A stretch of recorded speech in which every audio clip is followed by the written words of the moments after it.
commencera par les baskets. Ah, de nouveau, ça y est. Let's go. De quoi, Martin? Let's go. Ah, let's go pour une division, ma foi. Attends, je vais te baisser un peu le volume. Hop là. Pour une division qui est pas tout mal. Franchement, on le voit là, Ah bon, Blazers, ouais. Jazz. On va monter en fait, ouais, on va vraiment monter en régime. Hein. Blazers, Jazz, Nuggets, Wolves et Thunder. C'est bien fait, c'est bien fait. C'est pas tout mal. Donc on va, comme d'habitude, faire une petite rétrospective de la saison dernière. Ensuite, voir un peu ce qui se passe en termes de roster par rapport à la saison dernière. Et puis après enchaîner sur notre petit focus, notre petite prédiction, vision. Qu'est-ce qui va se passer en fait pour telle équipe Donc voilà, pour en faire une petite preview de 20-25 minutes. Généralement, franchement, des 3 divisions qu'on a fait jusqu'à présent, on a bien tenu les timings, c'est nickel. Ouais, j'ai vu les vidéos sur YouTube, c'est dans les temps. Ouais, on fait plus les previews comme on faisait dans les 30 previews en 24 heures là. Les previews de 45 minutes, bien fat. Ah, parce que vous m'avez pas laissé faire, mais sinon Détroit, elle aurait fait 45 minutes. Ah bah, Détroit, je crois que la deuxième année, elle était à 3h du matin. Je peux te dire qu'elle... J'aurais adoré. Elle était pixel, celle-là. Mais bon, là, on va commencer par nos bons amis, les Blazers. Alors, que dire sur ces Blazers l'année dernière et sur la saison en général? Décevant? Pitoyable? Comment toi, Martin, qui nous a fait les chiffres là, qu'est-ce que ça t'a inspiré quand t'as vu ces chiffres? Bah, en fait, j'avais déjà fait globalement la blague pour la preview et les visuels pour les Grizzlies, donc je l'ai pas refait, mais ça a vraiment inspiré du rien. Voilà. Enfin, en fait, il y a tellement de la dernière ligne qu'on voit là, c'est le nombre de matchs joués. Il y a eu tellement de blessures que même si pour une équipe, pour une équipe qui joue, on va en parler, mais enfin, départ de Lillard, arrivée de Scoot Anderson à la draft, donc tout nouveau projet qui doit repartir.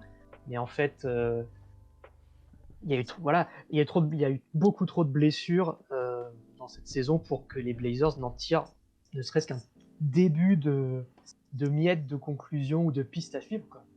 Ouais. C'est terrible. Bah, c'est ce qu'on voit dans le dernier de l'Ouest, en 21-61. Et tu l'as mis, c'est vrai que c'est la saison post-Lillard, le post-départ de Damien Lillard, juste Attends, avant la saison, il me semble. Ouais. C'était Ouais, pendant... c'était assez tard, il me semble. Vers fin septembre. Ah bah, je me souviens, lors de la Shams Bomb ou de la Vosges Bomb, j'étais en plein apéro, post-cours. Donc ouais, c'était genre fin septembre. Et je me suis dit, oh shit. Oh shit, Damien Lillard à Milwaukee. Bon, on en a parlé du côté Milwaukee et de l'intégration de Damien Lillard qui était assez compliqué. Mais c'était bien compliqué pour les Blazers aussi, avec notamment, on se disait, bon, Scoot Henderson, numéro 3 de draft, peut-être pour prendre le lead. Ça n'a pas été fameux, quoi. Sur Des Scoot. débuts très compliqués. Ouais. Des débuts Scoot, très compliqués, des statistiques au shoot bien en dessous de ce de ce à quoi on pouvait s'attendre. Et ouais, c'était très très compliqué. Mais heureusement, il y a une année 2. Ouais. On espère qu'elle sera bien meilleure. Bah, et finalement, Scoot Henderson, il finit avec 14 points, 3 rebonds, 5 passes, en 39, 33, 82. Bon, comme on l'a dit, il y a eu un début qui était catastrophique, il mettait rien dedans. Ouais. Après, ça a été un peu mieux. De quoi peut-être avoir un avenir proche un peu plus ensoleillé. Mais oui, le gros problème de ces Blazers, il y en a deux. Des problèmes de ces Blazers, on en reviendra tout à l'heure. C'est déjà les blessures, comme tu l'as mis là. Simmons, 46 matchs seulement. Jeremy Grant, 54. Ayton, Sharp, Brogdon, bon, c'est bien trop. Robert Williams, encore une fois blessé. Et comme le met Étienne dans le chat, bah, est-ce que c'est pas le principal problème de ces Blazers, c'est le coaching. C'est que t'as Chauncey Billups pour gérer tout ça. Est-ce qu'on n'est pas sur le pire coach là de la NBA? Je vais vous laisser Après, faire c'est- là-dessus. Vous avez Ma pas connu religion Stephen m'interdit de Silas. critiquer. Après, c'est compliqué, je pense, de coacher aussi quand t'as un effectif qui change tout le temps. Tu sais jamais sur qui tomber, quoi. Quand tu regardes Ayton, j'ai plus le visuel devant moi, mais qui est pas là la moitié de la saison quasiment. Brogdon aussi. Scoot, tu sais pas comment il évolue. Hmm. Je Est-ce pense que qu'il est après allé à c'est tâtons. pas. À voir Bon, pour la vas-y, saison 2, quoi. vas-y. Avoir une saison 2. Et après la saison 2, bah, faire une conclusion sur le lui, coach. quoi. Ouais. Ouais, voilà. Bah, sachant que Portland n'a pas non plus des ambitions démesurées cette saison, on en reparlera tout à l'heure, mais tu dois quand même montrer quelque chose, surtout en termes de développement de tes jeunes, parce que finalement, et on va le voir, c'est une équipe qui a énormément de jeunes, mais maintenant il faut les développer. C'est que là, là tu peux pas te permettre en fin de saison d'afficher le 29e offensive rating et la 23e défense, c'est pas possible. Un net rating de moins 9 points, c'était des valises sur valises sur valises.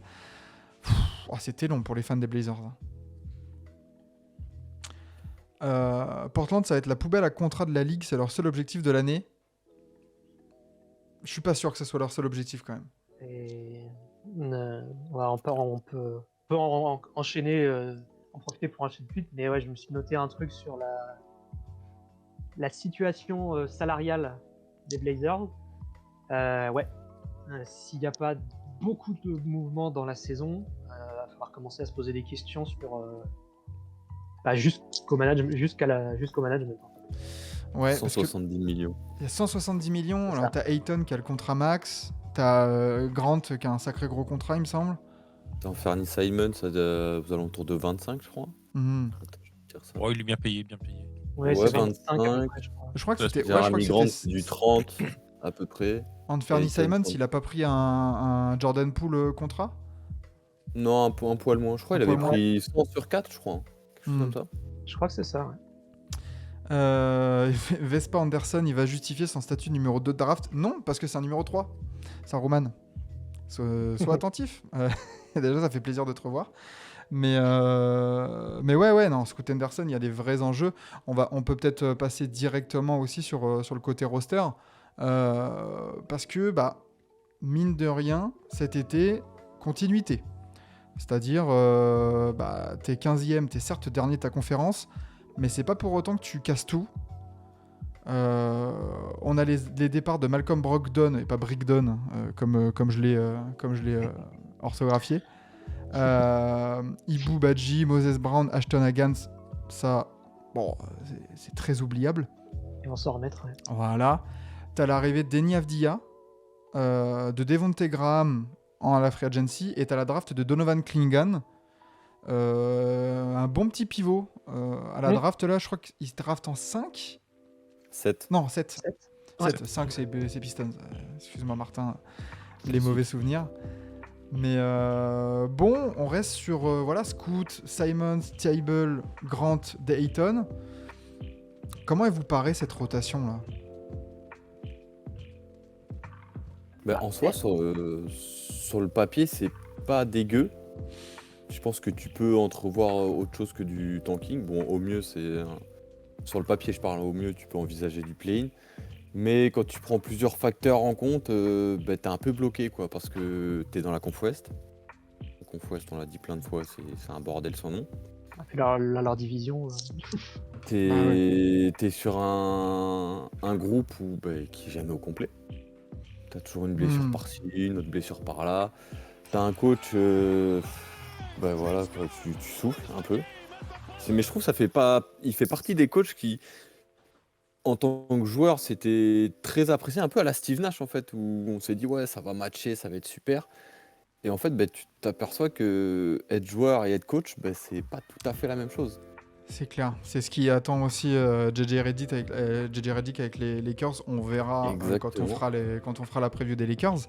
Mais ouais, je suis d'accord avec toi Thibaut, c'est pas si dégueu en fait. Et ça me rappelle, je sais plus, attends, c'est pour quelle équipe aussi où on s'est dit, je crois que c'est Washington, où on s'était dit genre, finalement, quand on regarde le 5 majeur et tout, et les joueurs qu'il y a, c'est pas déconnant. Et là pareil, Scoot, Anthony Simons ou Shaden Sharp, comme le met Étienne, il y a un truc là avec il y a trois hommes pour 2 places. Table, Avdia et Toumani Kamara sur le poste 3. Jeremy Grant, Jarras Walker et Chris Murray en 4. Ayton, Klingon et Robert Williams en 5. C'est des rotations qui sont pas si mal, quoi. Tu peux faire un truc avec. Hein. Ouais. Et c'est là où on pointait du doigt un peu de Chauncey Billups. Jusqu'à quand ils vont avoir, le management de Portland va avoir de la patience pour continuer avec ça, quoi. Ouais, après, si tu vires Chauncey Billups pour au final avoir entre guillemets un coach moindre ou enfin qui est pas meilleur sur le papier, on va dire, c'est peut-être mieux au final de le garder et d'attendre cette opportunité. Je prends par exemple l'année dernière quand les Bucks prennent c'est Adrian Griffin. Ouais. Sur le papier, ok, je veux bien, il faut donner la chance au produit, à l'humain. Mais de 1 sur le papier, ça a pas fait rêver sur le moment. Et on l'a bien vu, je crois, au bout de 30-40 matchs. Ouais. Merci, au revoir. Et pourtant, au niveau des, on l'a vu quand on a fait la preview des Bucks, au niveau des résultats, c'était pas tout mal. C'est plus dans le relationnel avec les joueurs, dans la manière d'aborder un peu les matchs que ça a vraiment bloqué. Je suis pas d'accord avec Étienne qui nous dit, sérieux, c'est une équipe d'Euroleague. Dosons quand même. Arrêtez. Ouais, dose Étienne. Noah, là-dessus, t'as quelque chose à dire sur cette profondeur d'effectif là de Portland? Bah, c'est le poste 5, quoi. Ça bloque. C'est-à-dire, t'as Ayton, t'as Williams. Klingon, tu vas en faire quoi? Avec Dominaton, bien évidemment, hein, le fameux. Je suis pas sûr que ça bloque tant que ça. Parce que Robert Williams, c'est bon, on a compris. Ouais. Bon, mais C'est jamais jamais là. un joueur. C'est jamais un joueur qui va te faire 70 matchs par saison. Il est tout le temps blessé. Alors, il peut te rendre de très bons services. On l'a vu à Boston. Ouais. Mais trop sujet à des blessures. Donc pour moi, ça va être tradé en cours de saison.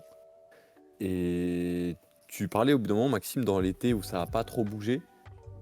Mais pourquoi ça n'a pas trop bougé? Moi, je pense, après ça n'engage que moi, mais en fait, tu as des joueurs qui sont pas au maximum enfin qui n'ont pas la meilleure cote qu'ils auraient pu entrevoir, entre guillemets. Et à partir de là, ouais, tu vas pas trader pour trader, quoi. Si je dis n'importe quoi, mais si tu trades un Anthony Simons contre un joueur moindre et des seconds tours de draft, ok, non. Bonsoir, non, tu vois. Ouais. Ouais, je suis d'accord. Donc, Ouais. peut-être que le front office de Portland a voulu s'armer de patience. On sait qu'à la draft 2025, il peut y avoir des bons prospects. Donc, ouais, ils sont sûrement repartis pour une année de tanking, quoi. Ouais, ça là-dessus, on verra quand on fera notre On petit voit avec chrono. avec plein de franchises, mais il suffit que tu tapes un bon joueur. On va pas citer Victor parce que c'est trop évident, mais moi, ce qui me vient en tête tout de suite, c'est du Anthony Edwards, du Paulo Banchero, des mecs qui, très vite, tu sais, qui vont faire et qui l'ont prouvé, qui font passer des steps à leur équipe, quoi. Est-ce qu'il faut pas juste avoir un franchise player en fait tous? Parce que là, c'est le problème, c'est que le contrat de Jeremy Grant, en plus, il est pas vieux. Ah non, il était dernier. Non, il a 30 ans. Ouais, voilà. Donc, et puis il doit avoir encore 3 belles années devant lui. Ayton, c'est pareil, je crois qu'il a 2-3 ans. Sauf que, tu vois, j'ai regardé, c'est le joueur le plus vieux de l'effectif, Jeremy Grant. Oh la vache, c'est une équipe de gamins. Hein. Ouais, il a encore 4 ans sur son contrat. Jeremy Grant. 4 Oh ans. la vache. Avec une player option au bout en plus. À combien la combien player option? 36 millions. Allez, il va la prendre, donc il aura 4 ans. Donc ouais, pas facile, tu vois. On parlait notamment dans le projet Bulls, où on s'est dit, oui, t'as des contrats de merde et tout. Là, eux, ils ont pas trop de jeunes par rapport à Portland. Mais par contre, ils ont des contrats tradables. Genre, Lavine, non, il lui reste 3 ans, lui, c'est chiant. Mais Lonzo Ball, c'est tradable. Vucevic, c'est tradable. Il y a plein de trucs à Tej.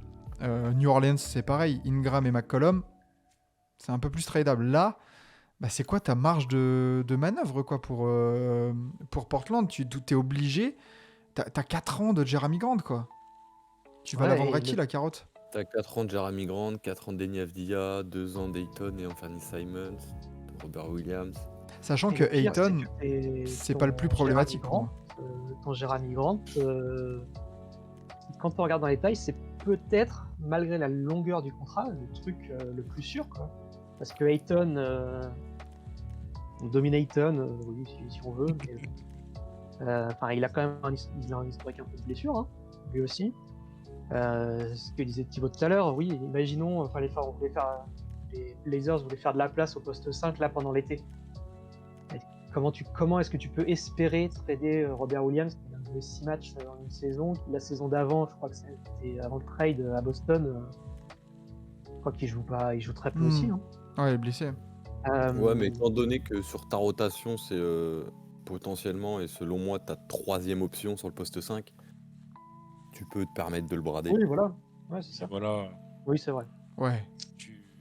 Quitte à Genre de juste, joueur. quitte à avoir tu 2-3 fais second respirer. tours. Ouais, Et puis puis- tu fais respirer en très rapide tes finances de quelques millions. Ouais, Et 12 après, millions, c'est step by step, quoi. C'est une Ouais. reconstruction. Faut être patient. pas très cher, hein, Ayton. Williams en soi, 13 c'est- millions, un mec dans ta 3e rotation. Ouais. Je sais pas, tu le conserves pendant toute la saison et en playoff, tu te dis tiens, allez, va défendre sur machin et puis ça va le faire. Va prendre 4 fautes, tu prends 2-3 lobes, et puis voilà. Ouais, C'est quand même terrible Voilà. de parler comme ça de lui, quoi. Sans les blessures, il avait un Ben ouais, potentiel mais- incroyable. Bah, c'était du double-double en 10-15 minutes. Puis c'était un bâton sauteur, le truc, Ah, laisse ouais, tomber. Hein. Non, mais c'est dingo. Le problème de Portland, c'est quoi, comme le dit Étienne, les plus cotés pour un trade, c'est Simmons, Sharp et Murray. Et Simmons et Sharp, tu veux pas les trader, c'est les mecs avec le plus de potentiel de ton... Enfin, si tu les as pas, ton attaque, elle ressemble à quoi? Simmons, à la rigueur, tu peux le trade. Hein. Il est bon. Tu le quand trades même. à la draft. T'essaies de le trade à la draft. Ah, peut-être à la draft, ouais. À la draft, ça doit avoir une petite bonne valeur. Il y a un truc qui est sorti là en Media Day, le GM dont j'arrive pas à remettre le nom tout à l'heure, Le Cronin. a dit le futur du backcourt, c'est Scoot et Shedon Sharp. Oh, waouh. Fin de la phrase. Donc en faire des Simons. Ouais. Pour rappel, chez Ben Sharp, il s'est blessé aussi. Ouais. Ouais, Oui. il commence la saison Après, blessé. peut-être que la décla à date, mais. Mais Enfin, moi, je suis ah, d'avis, ces déclats comme ça, faut arrêter de les prendre premier degré. C'est comme ceux qui disent ouais, on veut gagner les 82 bah matchs. oui. Ouais. C'est bon. Après, une phrase comme ça d'un GM qui dit le futur c'est tel joueur et tel joueur, je trouve que ça en dit aussi en mode voilà, dans le projet, bah ouais, c'est eux. Anthony Simons, si t'es pas content avec un rôle de 6e homme, bah tu peux aller voir du côté de Utah au cas où si l'herbe est plus verte, tu vois, genre attention. Là, on n'est pas trop sur de la promesse, comme tu dis, parce que oui, clairement, les trucs, on va défendre fort, on connaît la chanson, mais ça, bon, ouais, c'est assez étonnant de dire non, mais c'est eux le futur. Et limite, ton plus gros contrat, le contrat que t'as donné, bah non, en fait, il est pas dans tes plans, c'est assez chelou. Mais pourquoi Klingan, ça serait un bust assuré, Étienne? Ça Je l'ai vu plusieurs fois sur Twitter, ça. Ouais. Etienne, il a l'air très remonté sur lui. Étienne, Blazer. c'est un... Un message sur 2 fini par minimum 3 points d'exclamation. Étienne, il crie devant le live. Mais ouais, c'est... Je sais pas, j'ai vu ça aussi. J'ai vu pareil pour Zakidi. Je sais pas, est-ce que les pivots souffrent de discrimination? Est-ce qu'il y a un... Peut-être pivot plus Portland. Peut-être ça aussi. aussi. Alors ça, c'est vrai qu'il y a un bel historique. C'est vrai que... Ouais. Bon, on verra. Laissons la chance à Klingan. Voilà. On va voir. Souvenez-vous, Jordan Poole, c'était un bust. Finalement, l'autre, il a progressé comme un zinzin. Bon. C'est redevenu un bust. Et c'est redevenu un bust. Très bien. Est-ce qu'on a autre chose à dire sur ce 5 majeur, sur ces rotations? Ryan Rupert, on peut le dire, il a fait quelques petites sorties sympathiques la saison dernière. On attend peut-être un peu plus de minutes. Ça serait pas mal. Dallas Banton aussi, qui avait un bon truc pendant un moment. Ouais, l'ancien de Toronto aussi, il me semble. Ouais, un meneur arrière. Enfin, Un joueur. Ouais, Voilà, joueur. c'est un combo, ouais. Incroyable. Là. Très bien, très beau à avoir joué. Je trouve.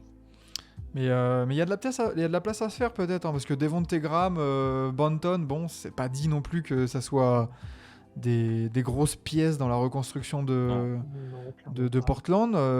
Derrière Shannon Sharp et Anthony Simons, ça se trouve, il y a des petites minutes à aller chercher. Ça serait bien qu'ils montrent des petits progrès. Très bien, très bien, très bien. Est-ce qu'on est parti pour donner un peu l'avenir de ces Blazers? Il faut, de toute façon, tôt Ouais. ou tard.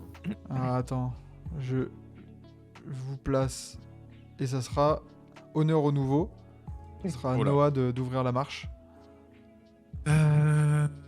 Attends. Alors, ok. Attends. Je vais te donner le top. Je te place bien en grand au centre de l'écran.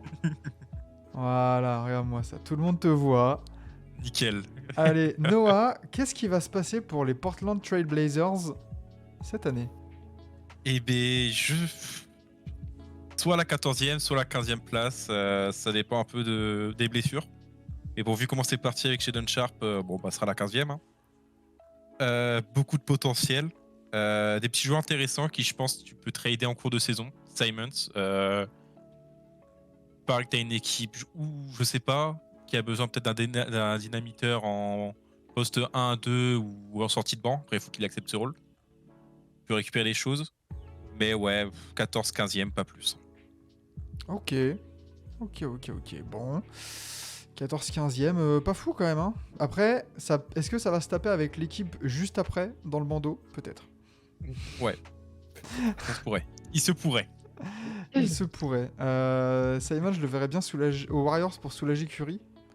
Bah, attends, ils ont pris Buddy Hield là. Vous avez vu le match de pré-saison la nuit dernière? Ta pote après. Record de franchise. Hein. Ouais. Je sais pas si vous avez vu. 28 tirs à Bon, 3 après, points, c'est s'il en vous plaît. match non officiel, mais. Mais ça montre que... On en parlera Les pour les stats sont Warriors. là. Tu sais quoi? J'ai des choses à dire sur les Warriors. C'est pas le seul, t'inquiète. Voilà. J'ai pas oublié 2018-2019. Voilà. Très bien. Vous êtes- Martin, à toi. Qu'est-ce que tu nous prépares pour les petits Blazers? Bah, un beau tank bien solide. Moi, je pense qu'ils finissent dernier à l'ouest. Allez, peut-être pas dernier de la ligue. Ils vont être sauvés par, par les Nets. Entre les blessures, le poste de pivot qui est un peu surchargé, est-ce que tu veux faire jouer Robert Williams pour leur donner un petit peu de valeur ou pas? Le trio d'arrière très talentueux et très prometteur, mais je pense que la décla est pas anodine et que peut-être que Simons, je pense que le but ça va être de le faire jouer pour vraiment monter sa cote et qu'à la deadline, peut-être comme disait Noah tout à l'heure, peut-être d'attendre au plus tard à la draft, après la loterie, avoir une idée de ce que s'ils sont pas premiers, est-ce qu'avec leur pick puis un Anthony Simons ils peuvent monter premiers, enfin voilà. Ok. Mais ils doivent trop dégraisser là. Alors 167 millions de salaire là en 24-25, 170 en 25-26. Non, les contrats de Simons, de Grant, même moi je pense qu'ils doivent dégager Ayton aussi. À ce Ah ouais. prix-là, peut-être attendre l'année prochaine qu'il soit finissant. Mais je leur souhaite un grand nettoyage. Là, Les Blazers vont finir dernier de l'Ouest sans même tanker, nous met ça Roman. ils vont même pas le faire exprès. Ouais. Est-ce que tu es d'accord avec ça, Thibaut, justement? Je te lance la perche, vas-y. Ouais, je sais pas vous, mais des fois quand vous faites des listes, pour vous il y a un premier évident et après vous avez la suite. Moi cette fois c'était l'inverse, il y a un dernier évident et après la suite, donc 15e place pour les Blazers. Des finances à gérer, un coup de balai à faire, faut épurer tout ça. Essayer de tirer le maximum de quelques individualités, voir quelles pièces tu peux garder pour ton projet à venir. Et croiser les doigts pour la draft et avoir le meilleur pick possible. Ouais. Parce que 2024, t'es dernier de l'Ouest, t'es pas dernier de la Ligue, mais t'es dernier de l'Ouest et tu te sors avec le 7ème pick. C'est vrai que c'est terrible ça. Ils nous ont fait une Detroit Pistons, les cons. Ouais. Donc, bon courage aux supporters des Blazers pour cette saison. Eh ben, moi, je vais être pareil, hein, dans le même même range. Mais moi, je les vois avant-dernier. Parce que je vois le Utah Jazz dernier. J'en parlerai tout à l'heure pourquoi je les mets derniers. Ah bah, pour toutes les raisons aussi, voilà, avant-dernier, pour toutes les raisons qu'on a évoquées juste avant. L'effectif qui est susceptible de bouger, les blessures, et le coaching staff, parce que je crois pas du tout en Chauncey Billups. Donc, je pense que ça va être galère. Limite, ce qu'il faut faire, c'est faire jouer toutes les pièces tradables. Voilà, Anthony Simons, même s'il n'est pas dans ton projet, Titu. Vas-y, Anthony, mets-moi 25 points par match là. Et après, par contre, tu peux tendre là vers les GM. Ouh, regardez, 25 points par match pour 25 millions. Ça intéresse qui? Ça peut intéresser des gens. Pareil pour Ayton, tu vois, qu'il nous fasse un bon double-double et qu'il redevienne un peu sexy. Mais ça va être trop juste après pour aller chercher, surtout dans cette Ouest-là. J'avoue que s'ils étaient à l'Est, tu pourrais te dire genre, est-ce que ça peut pas aller choper le play-in? Mais là, dans cette Ouest, c'est impossible. C'est trop compliqué. Beaucoup trop compliqué. Donc, 14e. Magnifique. Pour ces Blazers, quelle place à la draft? 4. Ils seront même pas top 3? Non. Pouah, putain. Ouais. Et pour la Après, blague, j'ai donné ça au pif. pour la blague, ils vont chercher Dolan Traoré. Comme ça, ils doublent aussi le poste de meneur. Allez, écoute, ils vont faire une Shadon Sharp avec Anthony Simons. Ah, Voilà. nickel. Mais je pense que c'est tout à fait logique. Bon, bah voilà, bon courage franchement, aux Blazers, hein, parce que on va beaucoup l'après parler, Lillard, il fait mal. Hein. Après, Ouais. pour Chauncey Billups, tu le vires, tu remplaces par qui, quoi? Il y a qui comme coach disponible? Ça, faut attendre des bonnes occasions. Ouais, et puis après... Il y a Monty Williams qui est libre aussi. Oui, je l'avais en tête aussi, je me suis dit. Dwayne Casey, ouais, les gars, ressuscitez pas les morts, s'il vous plaît. Il est pas dans le. Il est Dans dans la direction des. Si. Ouais. Si, oui, il est dans les bureaux. Hein. Il a lâché le coaching pour être dans les bureaux. Il traîne là des fois, des trois. Il traîne dans les couloirs. Hein. Mais on parle beaucoup de Billups. Moi, si j'étais proprio des Blazers, Joe Cronin, il aurait le siège qui chauffe aussi. Hein. Parce que depuis qu'il a repris les rênes, alors il a pris les rênes d'une équipe qui était mal construite autour de Lillard et tout. Mais. C'est lui qui a initié la fin du duo avec McCollum. Hein. Ouais. Et moi, je reste. Enfin, j'ai quand même l'impression que l'été dernier, en fait, il y avait une espèce de battle entre lui et Lillard de à qui serait la faute du départ de Lillard. Et Oui. en signant l'énorme contrat à Jeremy Grant à la seconde où la free agency s'est ouverte, pour moi, c'était vraiment Enfin, moi, j'ai vraiment l'impression. En vrai, je sais pas parce que. Lillard, vas-y, moi, je ne le dirai pas, toi. Toi, dis que tu veux partir. Moi, pour le contrat comment il s'appelle? De Jeremy Grant. Alors oui, il est dégueulasse, mais il est pas si dégueulasse que ça quand tu vois avec les nouveaux salary cap qu'il y a eu là récemment, les nouveaux gros contrats. Au final, tu regardes un 30-35 millions, bah maintenant ça va, tu vois. Genre, quand tu vois que tu as des contrats à 50, 60, le 30-35 il peut être rentable parce que Jeremy Grant, déjà il répondait à un besoin sur le moment du poste 4 à Portland. Mine de rien, c'est un joueur qui est pas si dégueu que ça quand il veut. Il a déjà montré des bonnes choses. Donc c'est un poil cher, mais pas si horrible qu'on l'entend. Enfin, après, ça reste mon C'est avis. surtout que lors de la signature il y a la signature de ce contrat, comme tu as dit, Martin, à la première minute de la free agency. On s'est dit, bon, c'est le buddy de Lillard et tout ça, ok. Et Lillard, juste après, il demande son trade. Genre, c'est abusé. En fait, c'est vrai ce que tu dis, Thibaut, par rapport en fait du cap qui va considérablement augmenter et tout. Mais en fait, oui, sur le moment, ça ressemblait, le message ressemblait à non, t'auras pas mieux que Jeremy Grant en option, en deuxième option, Damien. Donc demande ton trade parce que moi j'enverrai pas à Shams de dire que c'est moi qui veux trader. Ouais. Après, c'est comme ça se trouve pas du tout. Hein. C'est pas du tout que comme ça, mais Bon, on Là, verra. dans quelques années, c'est combien de pourcents à peu près du cap Jeremy Grant? Oh, ça va être quoi 20, il a combien là, Jeremy Grant? Il a 35, 34. 34, ouais, c'est ça. noté, globalement, Du là, ça 20%. fait 30, 32, 34, 36. Ouais. Oh putain, quand même. Un tiers du cap. Ah, ça fait. Un tiers du cap pour Jeremy Grant. Hein. C'est compliqué. Ouais, non, ouais. Parce que, ouais, comme le dit Étienne, il a produit juste avant de signer le contrat. Et après, voilà. Il joue plus. Il produit plus autant. Enfin. Moi, dès que j'ai vu le tarot de Jeremy Grant, j'ai fait mais qu'est-ce que c'est que ce contrat là? Genre 35 millions pour Jeremy Grant. Arrêtez. Donc bon, on verra.